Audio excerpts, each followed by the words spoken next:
Live from the BDN Studios, it's Bang and Dang. That's awesome. If you don't like that, then You ain't black. Welcome back to Battles of American Civil War, with your host Bang and Dang, and continuing on this Appomattox campaign with the Battle of Five Forks. It just keeps getting worse and worse for the old Confederates here. I don't understand why they're just keeping this charade going. We were going to start this one with a little recap of the last couple days, but this is already insanely long. So if you want to recap the last couple days, go look at our last couple episodes, which explains the battles of Lewis's Farm, White Oak Road, and the initial siege of Petersburg some time ago. But Lewis's Farm, White Oak Road, and now Five Forks. But this Five Forks is an A battle, which is going to lead right into the third battle of Petersburg, which leads into the Appomattox courthouse. And the war is almost over. And Lincoln's almost dead. Literally within a week. Well, 2 weeks, 15th. Crazy. Crazy stuff. We got the one battle I think we're going to next week. It'll be third Petersburg, and then I think we'll have a YouTube exclusive. A battle that's not going to fit in, because there's a Battle of Selma in between these two. Well, there's actually 3 battles on the 2nd of April. But the Battle of Selma in Alabama, it's just not going to fit in with the next 2 episodes, because these next 2 episodes are going to be like an hour plus long. So maybe we'll just do that one on YouTube or something. So if you really want to hear it, go to YouTube at Bang Dang Network. If not, we'll be on the Appomattox Courthouse for the foreseeable future, y'all.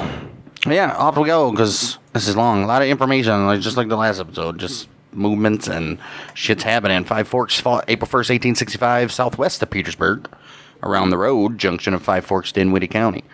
When Pickett became aware that Union infantry divisions were arriving near his flank, this is after Dinwiddie Station, or courthouse, and Lewis's Farm, and Pickett's withdrawing to Five Forks. So after he's aware of that, at about 10 p.m., he withdrew to his modest log and dirt defensive line about 1.75 miles, or a mile and 3/4 north at Five Forks.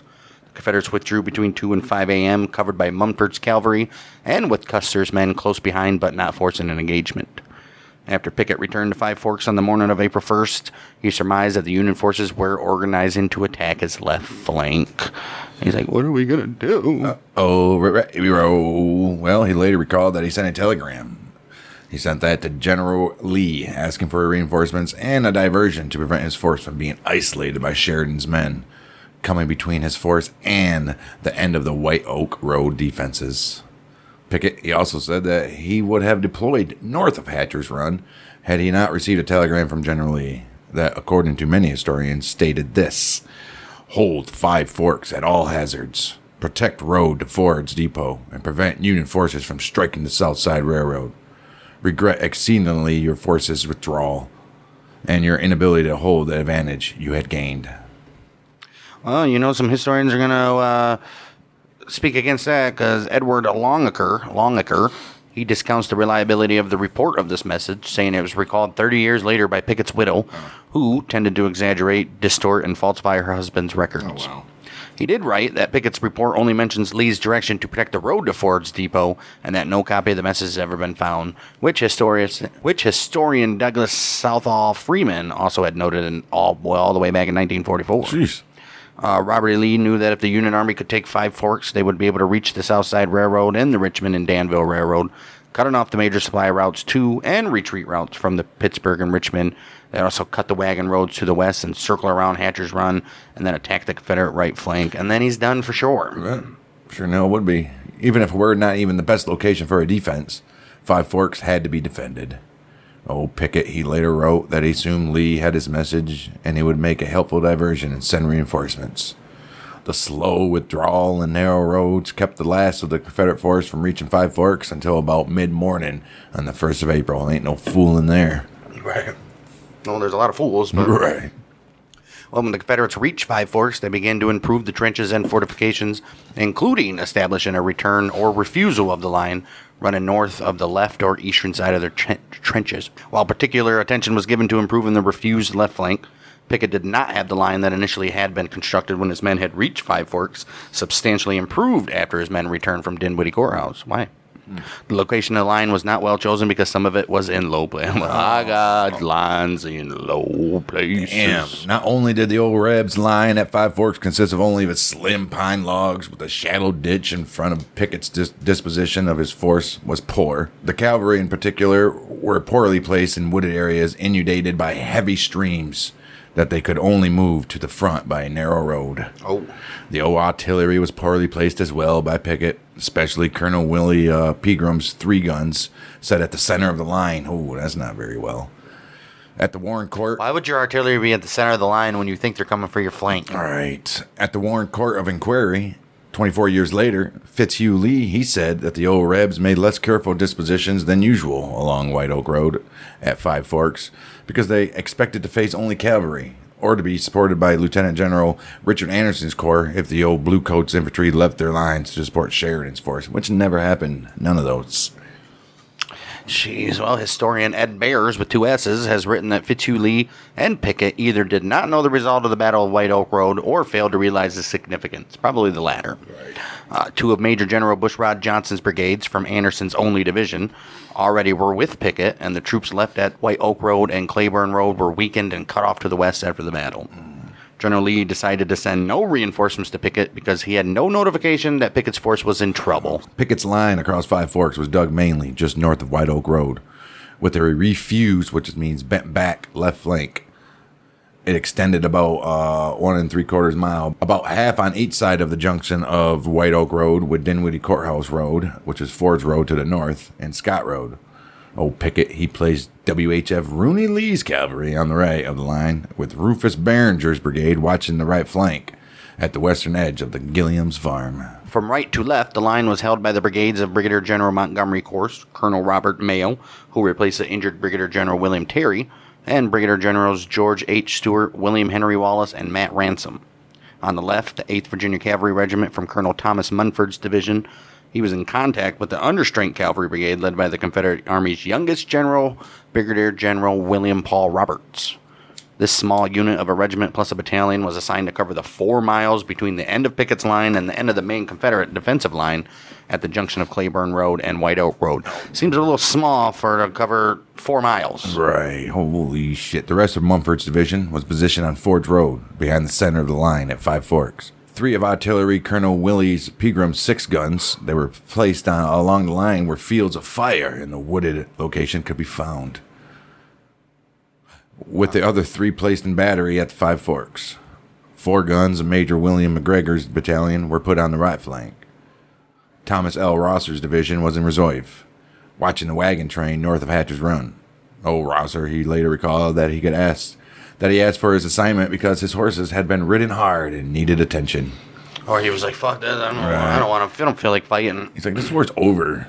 I'm just going to hang out in the back. Well, dawn April 1st, 1865, Custer reported to Sheridan that his scouts had indeed found the Confederates had withdrawn from their positions in front of the line, confronting the final Union defensive line set up on the evening of March 31st, about 3/4 mile north of Dinwiddie Courthouse. Oh. After Pickett's withdrawal, Sheridan planned to attack the Confederates at Five Forks as soon as possible. Sheridan ordered Merritt to pursue Pickett's force with Custer's and Devon's divisions. Colonel William Wells was a brevet brigadier general at this time. His brigade of Custer's division was recalled from guarding the wagon train. They said, we don't need you to guard that no more. We need you to go on pursuit. When Custer reached the junction of Adams Road and Brooks Road with Pennington's and Capehart's brigades, he found Ayer's division of Warren's Corps had arrived at the location about dawn. Due to the wet ground, Merritt decided to deploy Custer's men dismounted and move them across country to turn the old Confederate right flank. Old General Custer, he moved his men forward with Pennington's brigade on the left, Capehart's on the right, with Chamberlain's Bed and Bear Swamp to the cavalrymen's left. All right. Well, Custer's troopers captured a few Confederate stragglers and drove off a patrol guarding the Scott Road crossing of Bear Swamp. When Custer's men approached within several hundred yards of the Confederate defensive line at White Oak Road, he decided not to attack the apparently strong defenses, but to send out combat patrols to test the line. Oh. He could not find a weak spot in the line, so Custer told his men to hold their ground. All right. When his troops moved off the Dinwiddie Courthouse Road, Merritt then sent Devon's force up that road to J. Boisseau's farm, where they met Griffin's division, which had begun to arrive about 7 a.m., with Crawford's following soon after. There we go. After Devon had met with Griffin, he moved toward Five Forks. Stagg's brigade discovered that the old rebel infantry held the crossing of Chamberlain's Bed in force. Old Devon, he then sent Fitzhugh's dismounted brigade to ford the creek. That's a different Fitzhugh. That's the Union's guy. Right. He said, you forge that creek and establish a position on the other side over there. Old Stagg, he then sent his mounted force along with the 1st U.S. Cavalry Regiment. He said, follow Fitzhugh's men across while the rest of Gibbs' brigade covered the road, cover the right flank and the rear of the divisions. You go do that. We got this. Devon then sent the dismounted brigade flanked by the mounted troopers to take a wooded area between Chamberlain's Bed and White Oak Road. The mounted men got within 20 yards of the Confederate line, and some of the dismounted men even briefly crossed the line and brought back some prisoners before being driven off. What the fuck? Stagg dismounted his brigade and moved them into the line. Gibbs's brigade was also brought forward to oppose the center of the Confederate line and was dismounted except for one regiment, which was the 1st U.S. Cavalry. Damn. The official U.S. Cavalry. Wow. Custer's division was on the left of the Union line, and its farthest right brigade, which was Pennington, was at first in contact with Stagg's 1st Michigan Cavalry from Devon's division, but the old 1st Michigan moved off to look for the rest of the brigade, which was in the middle of Devon's line. Pennington, he then moved back to reform his line and to move to the right in the thick woods about 600 yards south of the old Ribble line. After this move, Pennington was across Scott Road from Fitzhugh's brigade rather than from Stagg's. Dismounted troopers threw up log breastworks while waiting for further orders. Wells's brigade of Custer's division arrived at Dinwiddie Courthouse with wagons at 11 a.m. After Wells allowed his men to rest until 1 p.m., they moved up the battle line to report to Custer. Davies's and Smith's brigade of Crook's division were assigned to guard the wagon trains when Wells's brigade moved forward. One of Davies's regiments was sent to watch the Boynton Plank Road bridge across Stony Creek. Gregg's brigade of Crook's division was sent across Chamberlain's Bed at Fitzgerald's Ford to seize Little Five Forks, and that junction controlled the roads to the left and rear of Custer's division. Gregg then sent out patrols to be sure the Confederates could not make a surprise attack on Sheridan's left flank. Dang, they got that shit covered. They're doing everything. Wow. Just before noon, one of Grant's staff, Lieutenant Colonel Orville Babcock, he told Sheridan this. General Grant directs me to say to you that if in your judgment the 5th Corps would do better under one of the division commanders, you are authorized to relieve General Warren and order him to report to General Grant at headquarters. Sheridan replied to Babcock that he hoped that would not be necessary. Grant had issued the order in part because of a staff officer mistakenly reported to him at about 10 a.m. that Warren's Corps was still held up at Gravelly Run. Yeah, Warren and Sheridan. Right. These guys.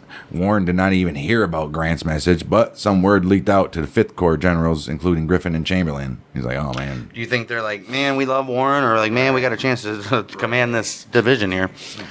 Well, Sheridan then planned an attack whereby Custer would feint toward the Confederate right flank with Capehart's brigade.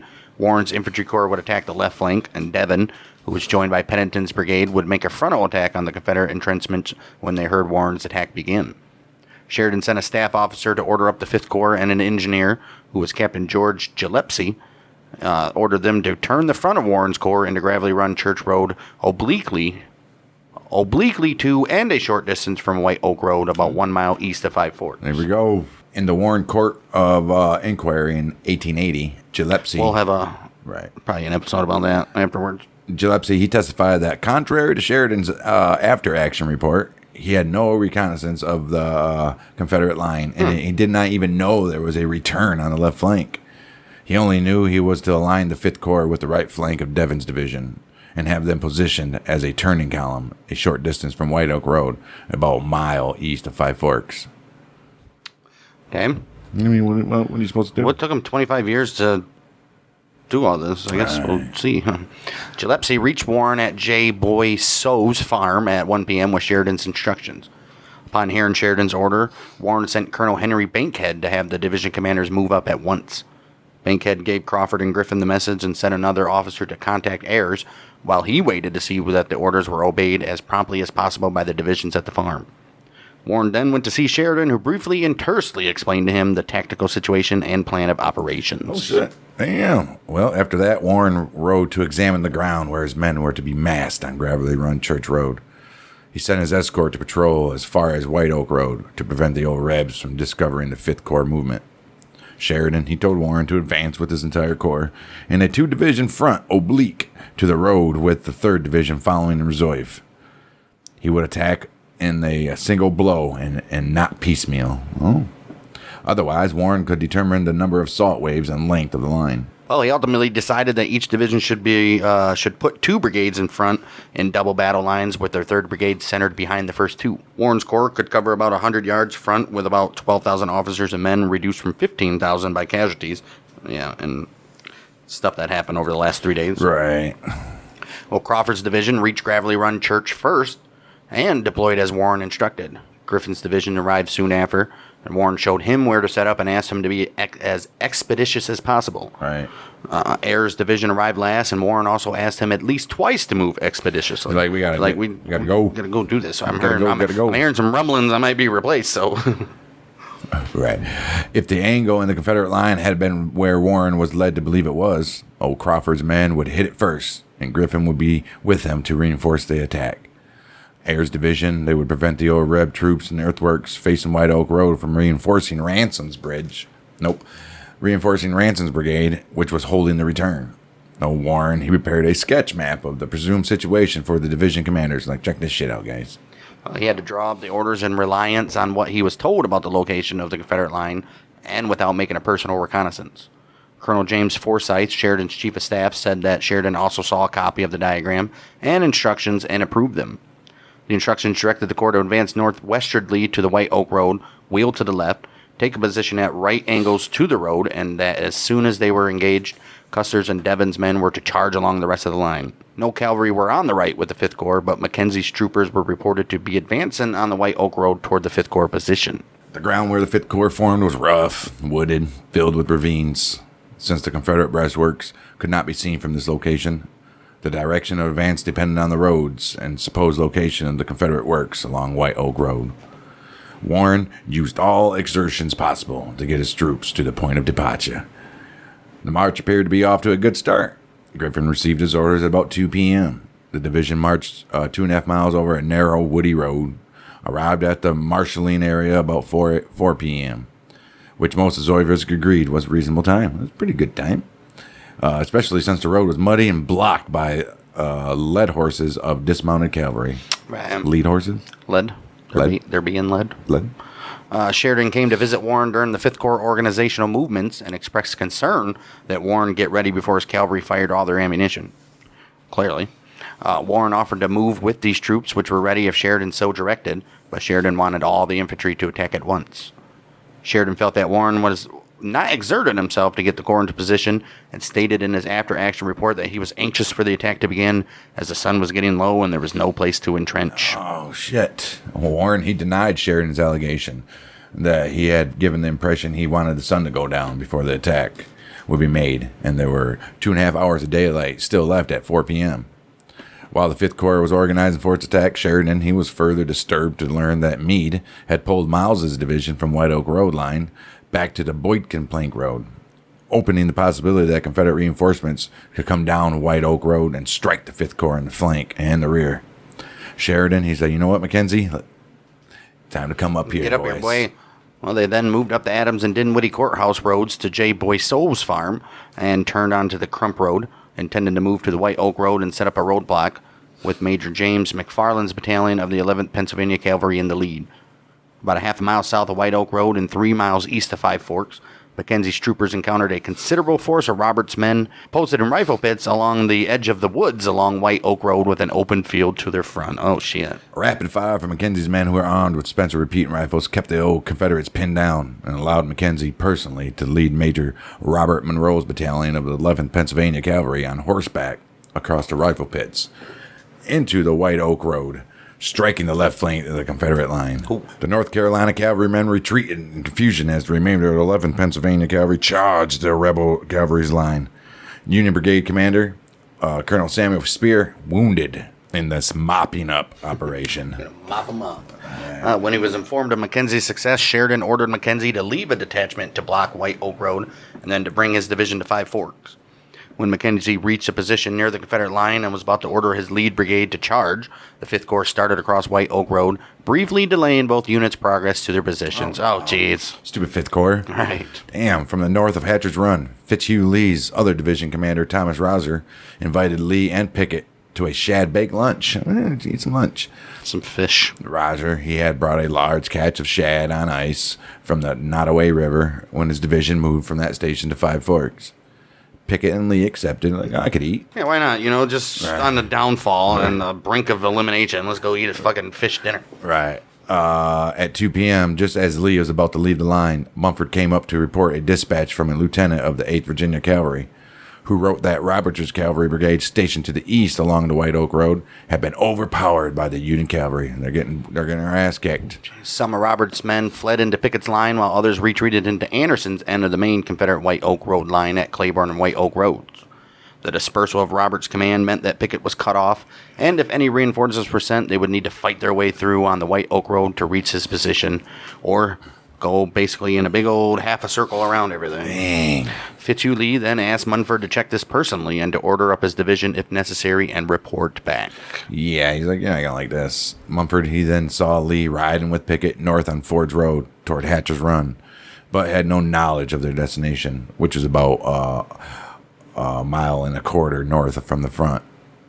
After Pickett and Fitzhugh Lee had departed, Major General Rooney Lee, he was the senior officer in charge, though he was at the far right of the line and did not even know he was in charge, of course. Lee's just like, right. I'm going to go have a fish lunch, and I'm going to tell nobody I'm leaving, and nobody's in charge. Dang. Well, with Rooney Lee in overall command, unbeknownst to him, Colonel Munford, who was better located in any event, would be the senior cavalry officer, while Brigadier General Stewart was the rank and infantry commander. None of these officers even knew that Pickett and Fitzhugh Lee were at the rear having a lengthy lunch, and that they should assume additional duties. Oh, my.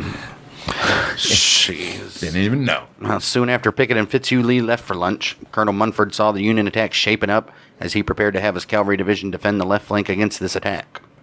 Munford then sent several couriers to look for Pickett or Fitzhugh Lee to tell them of the impending attack, but they could not be found. Wow. How do you not let anybody know where you're going? Right in the middle of it, and they're attacking all over the place. Jeez. Captain Henry Lee of Fitzhugh Lee's staff could also not find them. Munford had his division dismount and deployed it on the left of Ransom's refused line. Each Confederate unit commander prepared for the attack as best he could, not always in cooperation with each other, though. Wow. When Ayres finished aligning his men about 4:15 p.m., the order was given for the attack. Sheridan, Warren, Colonel Porter rode at the front of Ayres' division. Union skirmishers drove into Confederate outposts. Ayres was told by a staff officer that there were indications of the enemy to the left. Well, he alerted his reserve brigade commander, Brigadier General Frederick Winthrop. He said, be ready to bring his brigade forward at a moment's notice. As Ayres' men crossed the White Oak Road, they ran into Mackenzie's approaching cavalry. Sheridan had ordered Mackenzie to strike toward Hatcher's Run, turn west, and occupy Ford's Road, covering the 5th Corps right flank. Warren soon realized that the 5th Corps had crossed the White Oak Road east of the left of the Confederate line, and Crawford's division was starting to diverge from Ayres'. Warren then thought that the Confederate line must be in the edge of the woods, about 300 yards from the road, and continued to lead the corps towards the northwest. Here we go. Ransom's Confederate brigade began to fire upon Ayres' division after they crossed White Oak Road and entered a field beyond. This established that the old Confederate line was not immediately across White Oak Road, but 700 to 800 yards west of that intersection. The bad info about the location of the Confederate line had put the 5th Corps march off target, with 2 of the 3 divisions past the end of the Confederate line, but in a position to strike from the rear, so it worked out. Yes, right. Worked out. Warren later recalled that Ransom's brigade was in a thick belt of woods, which disrupted their aim and reduced initial Union casualties. I mean, yeah, you're not going to shoot through trees. Right. The Confederate refused left flank was shorter than 150 yards in length. Ayres realized the situation soon after the attack began and changed his front line to the left to face the return or bend of the line. The movement of Colonel Richard Bowerman's brigade to the left opened a space in the line in which Ayres filled with Colonel Frederick Winthrop's brigade, which had started in reserve. Ayres then led the line in the attack. Crawford, however, failed to adjust his movement when Ayres changed his front, and Griffin continued to follow Crawford north and west through the woods. Here we go.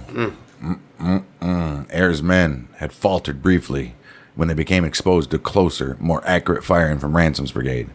Sheridan, he then rode along the battle line, shouting encouragement. Sheridan is quoted as shouting, "Go at them with the will. Move on at a clean jump, or you'll not catch one of them. They're all getting ready to run now. If you don't get on them in 5 minutes, they'll everyone get away from you. Now go for them." When a soldier was hit in the neck and fell shouting, "I'm killed," Sheridan called to him, "You're not hurt a bit. Pick up your gun, man, and move right onto the front." Reacting to Sheridan's words, the man stood up, picked up his gun, and moved a dozen paces before he finally collapsed dead. Well, I think he was dead when blood was just squirting out of his neck. Damn. Sheridan's like, too bad. Go fucking fight. Jeez. Ayers' right flank brigade under Colonel James Gwynn had moved well ahead of Crawford's division and began to waver as the troops realized they might be exposed to a flank attack. On his horse, Sheridan called for his battle flag. Uh-oh. He rode among the soldiers, shouting encouragement, threats, profanities, and orders to close the ranks. His color sergeant was killed. Another staff officer was wounded. At least 2 other staff officers' horses were killed. Damn. Well, brave little guy taking his colors and waving it. You'd be the first one shot. That's what they aim for. Sheridan and Ayers and his officers managed to quickly get the troops under control and order them forward again. This time, some of Ransom's defenders broke for the rear. McGregor's gunners limbered up their 4 artillery pieces and pulled out just as Ayers' men came over the earthworks. Ayers' men killed or captured all of Ransom's men who had not fled. As some of his men got away from the crumbling line, Ransom had to be freed from under his wounded and grounded horse. Uh-oh. Jeez. An officer in one of Ransom's regiments later wrote, "The Yankees simply run over us and crowded us so that it became impossible to shoot." The color sergeant of the 190th Pennsylvania Infantry Regiment planted the first Union flag on the Confederate line. Sheridan jumped his horse over the berm and landed among Confederates who had thrown down their weapons and were waiting to surrender. When they asked him what to do, he pointed to the rear and said, "Go over there. Get right along now. Drop your guns. You'll never need them anymore. You'll be safe over there. Are there any more of you? We want every one of your fellows."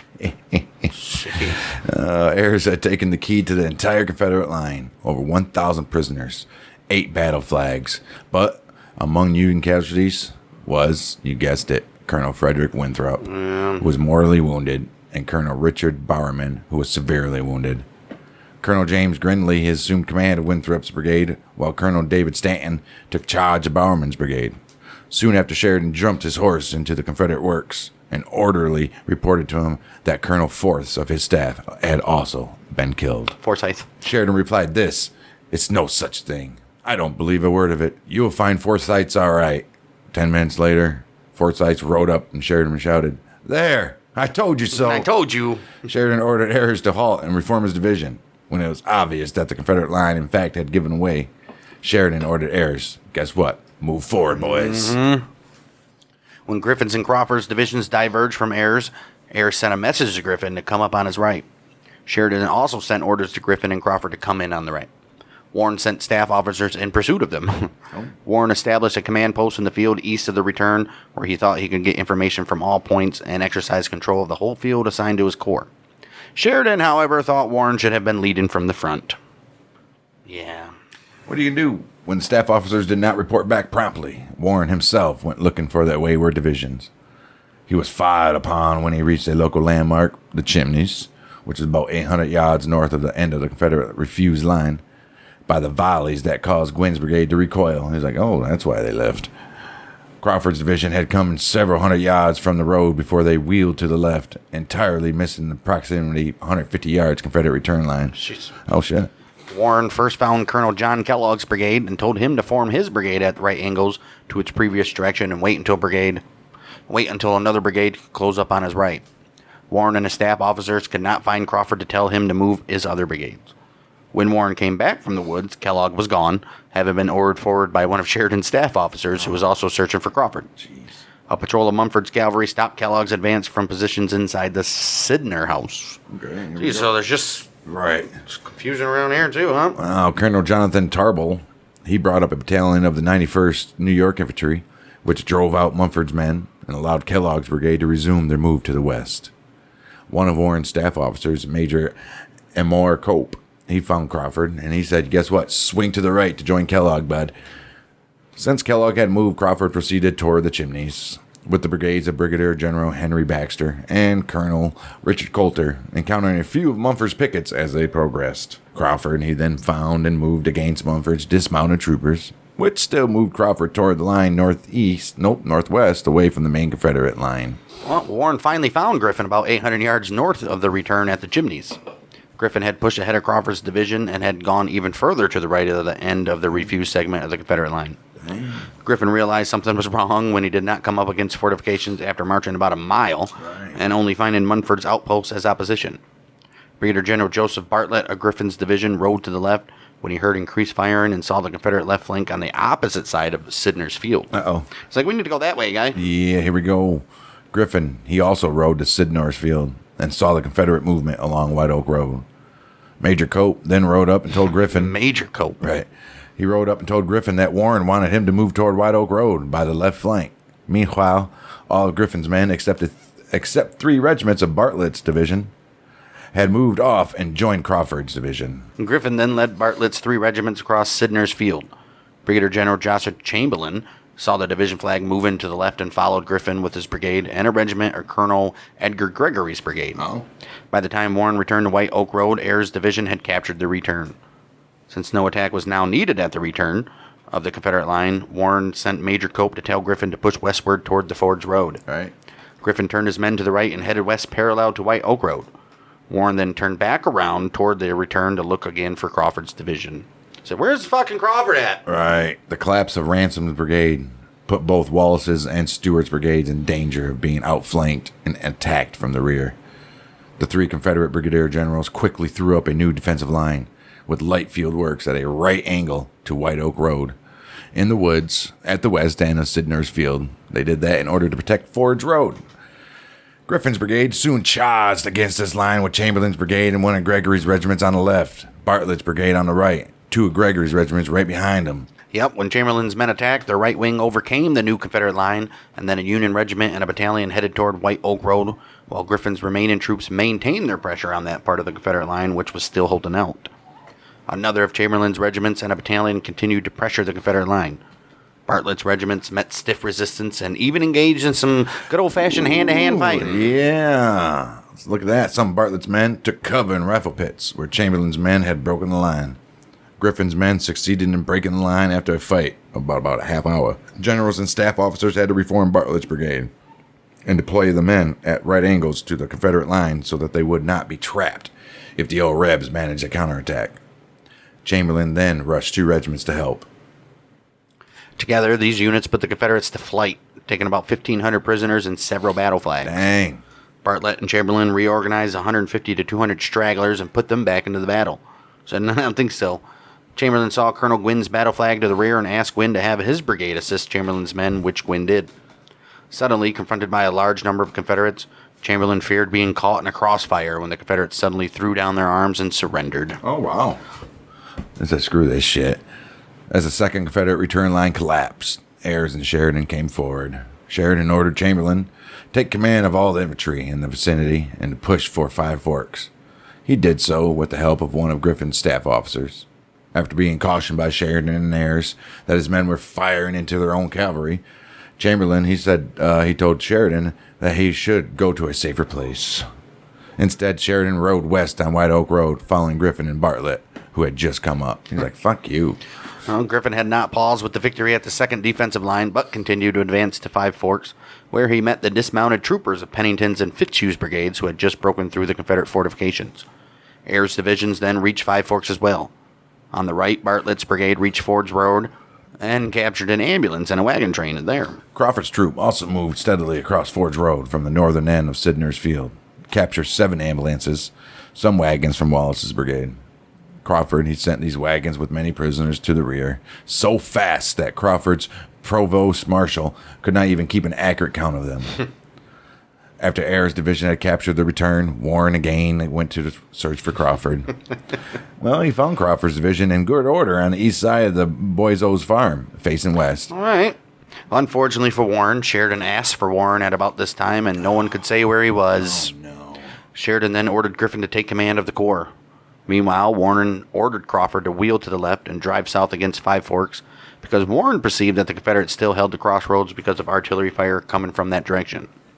Coulter's brigade led the attack on the left of Fords Road with Kellogg's and Baxter's brigades, plus 4 Bartlett's separated regiments coming up on the right. Oh, shit.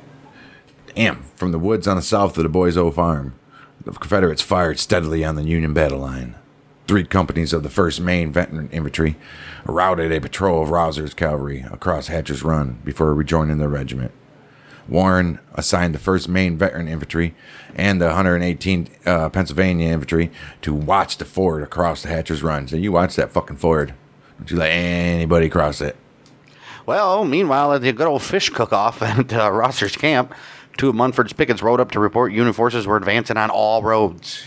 Fitzhugh Lee and Pickett decided that since they could not even hear an attack, due, as it turned out to be the thick pine forest and a heavy atmosphere between the camp and Five Forks, plus an acoustic shadow, there was little to worry about. Oh, wow. Soon after 4 p.m., Pickett asked Rosser for a courier to take a message to Five Forks. Not long after that, 2 couriers were dispatched. The officers heard gunfire and saw the lead courier captured by Union horsemen on Ford's Road just across Hatcher's Run. Then they saw a Union Army battle line coming toward the road. They're like, oh, God. Fuck. Idiots. Fucking Pickett. Well, Pickett crossed the ford just as some of Munford's cavalrymen were falling back with Kellogg's brigade pressing them closely. Pickett appealed to his cavalrymen to hold back the Union attackers long enough so he could get to the front. A small group of Confederate cavalrymen led by Captain James Breckinridge, who was killed, charged the advancing Union soldiers, giving Pickett enough time to pass using horse's head and neck as a shield. Oh, jeez. Getting to the ford a little later than Pickett, Fitzhugh Lee was unable to cross as Kellogg's men had occupied Ford's Road by that time. Oh.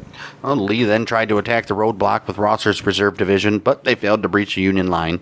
So Lee deployed the division north of Hatcher's Run in an effort to keep the Union force from using Ford's Road to reach the Southside Railroad.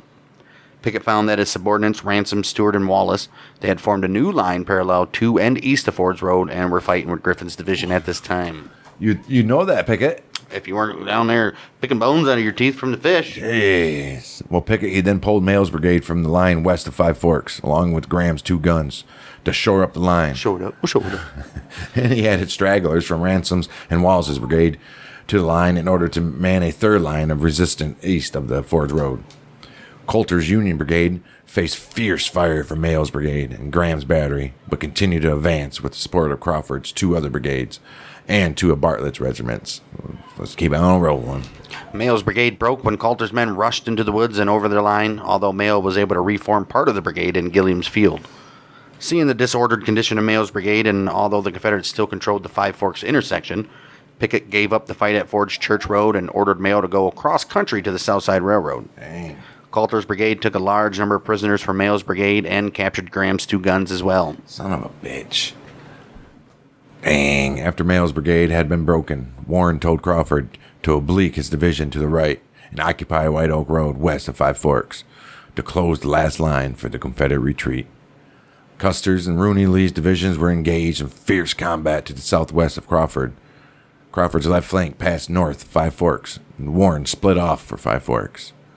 Warren, he met the 1st U.S. Cavalry, riding up Ford's Road, and instructed them to file to the left and march to support Crawford. When Pickett sent Mayo off the field, he called for Corse's brigade to come from the front and deploy on the west side of Gilliam's Field at a right angle to the White Oak Road.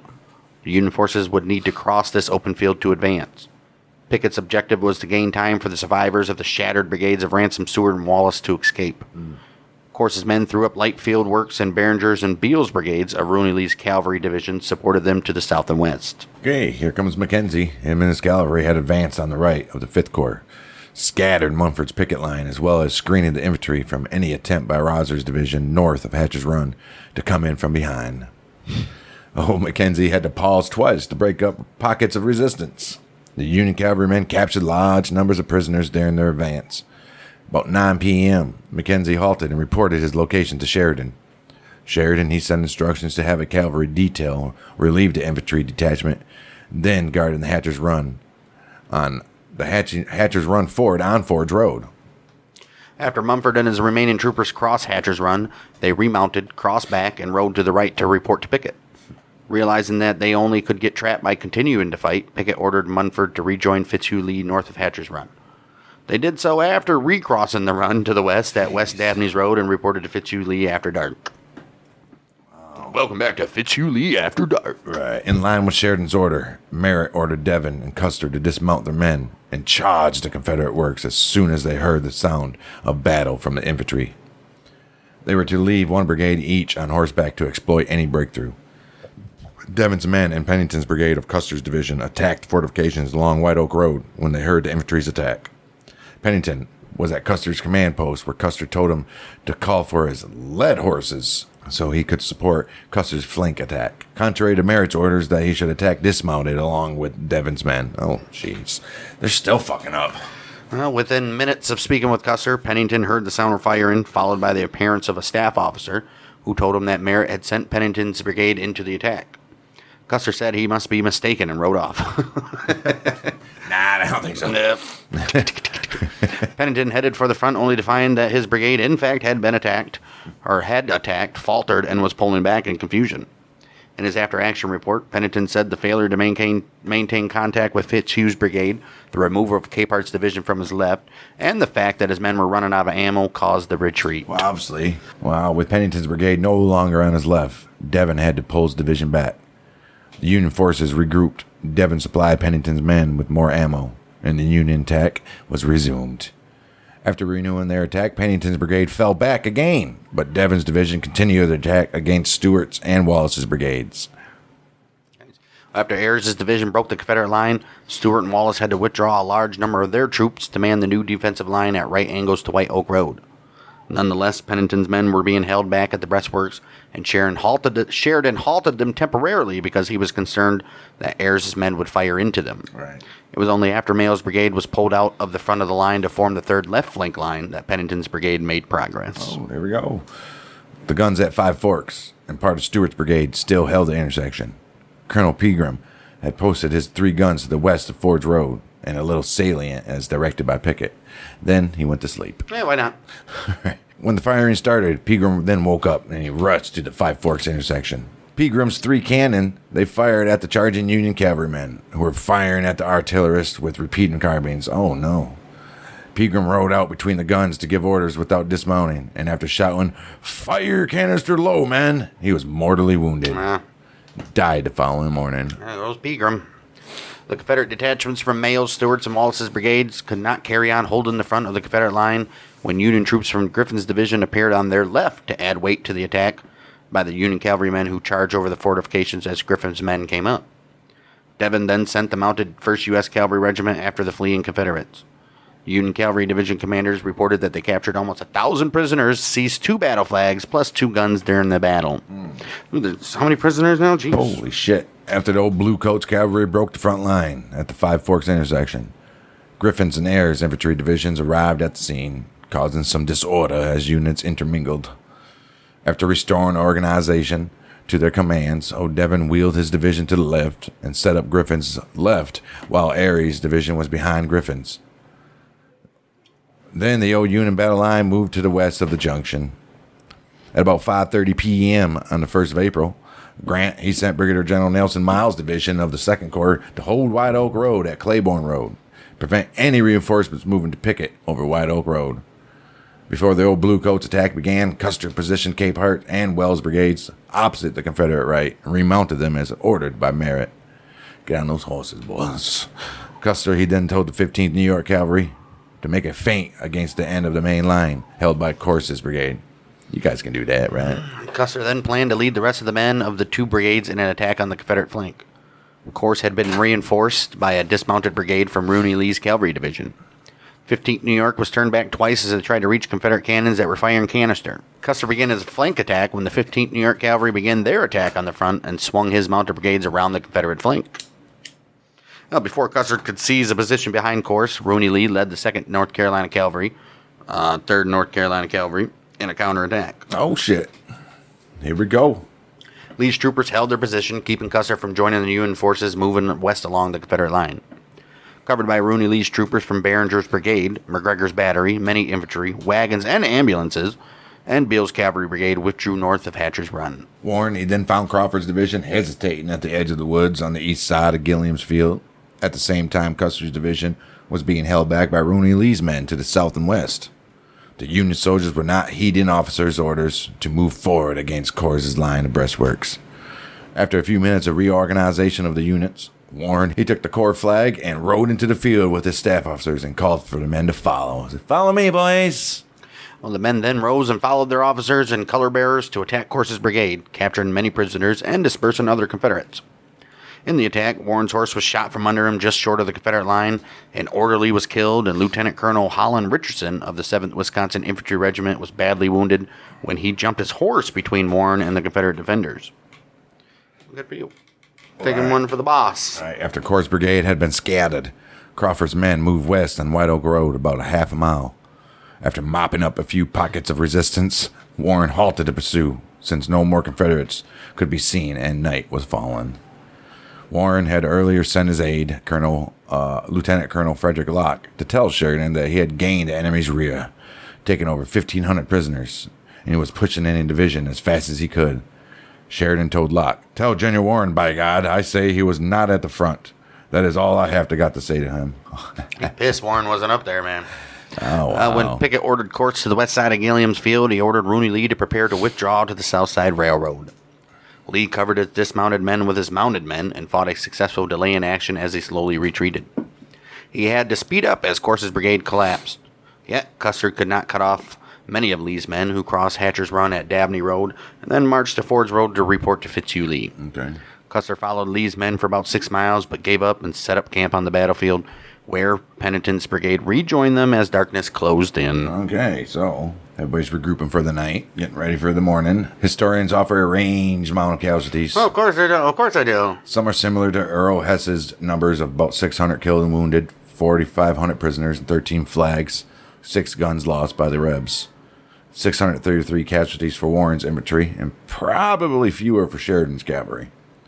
Noah Andre Trudeau gives the same number of Union infantry casualties and a total of 830 Union casualties, with 103 killed, 670 wounded, 57 missing. Yeah, the survivors of the old Reb infantry brigades moved north along the woods and fields to Fort Hatcher's Run and moved over the West Dabney Road to a position near the South Side Railroad. After some order was restored to the intermingled mass of survivors, Pickett moved the men in their reformed units toward Exeter Mills at the mouth of the Whippernock Creek, where he planned to ford the Appomattox River and return to the Army of Northern Virginia. After Crawford's division was halted, Warren asked for Colonel Bankhead to report to Sheridan on what had occurred and asked for further instructions. Soon afterwards, about 7 p.m., Colonel George Forsyth of Sheridan's staff rode up, handed Warren this message. Major General Warren, commanding 5th Army Corps, is relieved of duty and will report at once for orders to General Grant, commanding armies of the United States. Oh, shit. In his after-action report, Sheridan cited what he perceived to be Warren's lack of effort in getting his troops ready for the attack at the staging area back at Gravelly Run Church. Oh, wow. I mean, yeah, he was pretty pissed. The wavering of Gwynn's brigade in the attack on the return also angered Sheridan, because he believed it would resulted from a lack of confidence because Warren, he did not even make enough effort to inspire it. Sheridan also drafted an order putting Griffin in charge of the 5th Corps, Bartlett in charge of Griffin's division, Pearson in charge of Bartlett's, and directing them to pursue the old Rebs down White Oak Road. By this time, the old victory was complete. Sheridan and Griffin reached Five Forks. Well, a stunned Warren rode to Sheridan's command post to ask for reconsideration. Sheridan blustered in reply, "Reconsider? Hell, I don't reconsider my determination. Obey the order." Ooh. Noah Andre Trudeau wrote that one of Sheridan's aides described Warren's demeanor as very insubordinate. He also wrote that Warren replied after Sheridan said he would not consider, "I will not rest under it," to which Sheridan replied, "Go on, General." Get. Warren's officers and men were surprised by this action, and some wrote defenses of Warren near the time of the battle or later, blaming the action on Sheridan's jealousy because of Warren's role in the victory. He did pretty damn good, right?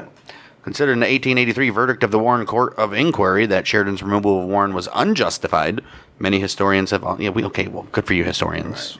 Right. Yeah. Sheridan was just an idiot. He's just like any reason. At the beginning, we already... Right. Last episode, we knew he wanted... Warren gone. Well, he didn't want Warren with him. Right. He wanted the other guys... Wright, I believe, who was in the middle of the Petersburg line right now. Yeah. Personal. You can't have personal issues in Right. war. It's business, baby. Colonel Horace Porter, Grant's staff officer and observer of the battle, he started back for Grant's headquarters at about 7:30 p.m. He excitedly reported the victory and told Grant over 5,000 prisoners were taken. The victory at Five Forks opened the road to the South Side Railroad for the Union troops. As soon as Grant learned of the victory, at about 8 p.m., he ordered Meade to have Humphreys with the 2nd Corps and Park with the Ninth Corps ready to push ahead to keep the old Confederates from escaping from Petersburg and converging on to Sheridan. Grant told the officers at his headquarters that he had ordered a general assault along the lines. Awesome. There that. Well, Meade asked Grant for clarification because Grant had ordered a 4 a.m. attack all along the line. Grant said both Humphreys and Park should feel for a chance to push on that night, that Humphreys should send skirmishers forward and attack if the Confederates were leaving their positions. If the Confederates held their line, Grant said Humphreys should send Miles' division down the White Oak Road to reinforce Sheridan instead. Right. What you got to do, Grant also directed that Wright, Park, and Ord, with John Gibbon's 24th Corps from the Army of the James, they should begin an artillery barrage of the Confederate lines. This is hammer these sons of bitches, he's saying. Time to go. The Corps commanders and Ord reported their men could not even see well enough to attack. At about 10 p.m., Union artillery opened fire on the old rebel lines opposite the Petersburg lines until about 2 a.m. Jeez, the rebels are like, yeah, we just sleep. Right. Man, the old gray coats did not even leave the lines, and the Union assault began at about 4:40 a.m. Shit. Son of a bitch. In the absence of available aides, Grant sent reporter Sylvanus Cadwallader of the New York Herald to bring the news of the victory at Five Forks, along with the captured battle flags, to President Lincoln aboard the River Queen at City Point. Lincoln took the flags and said, "Here is something material, something I can see, feel, and understand. This means victory. This is victory." By this time, the Union artillery barrage had started and Lincoln remained awake. When he finally fell asleep, he supposedly had a dream in which he saw himself dead in the White House, killed by an apparent assassin. Well, he got the assassin part right, but he was not even close to the White House. Well, he was in Washington. Right, but not close to the White House. After the battle on the night of the 1st of April, Fitzhugh Lee informed Robert E. Lee of the defeat. He's like, "I'm sorry, Uncle." And Robert E. Lee's like, what the fuck? Where's he at anyways? I guess the same way Grant is, He's but just chilling. So Lee just found out about the defeat and the rout at Five Forks from Church's Crossing near the Ford Church's Road with the South Side Railroad, where the remaining forces of Rooney Lee and Thomas Rosser joined him. Lee, he sent Lieutenant General Richard Anderson with his infantry to help Pickett reorganize and hold the South Side Railroad. Anderson should have been sent to begin with. I don't know why he was. Anderson left a small force behind and left Burgess Mill to join Fitzhugh Lee at about 6:30 p.m. He arrived at about 2 a.m. on the April 2nd.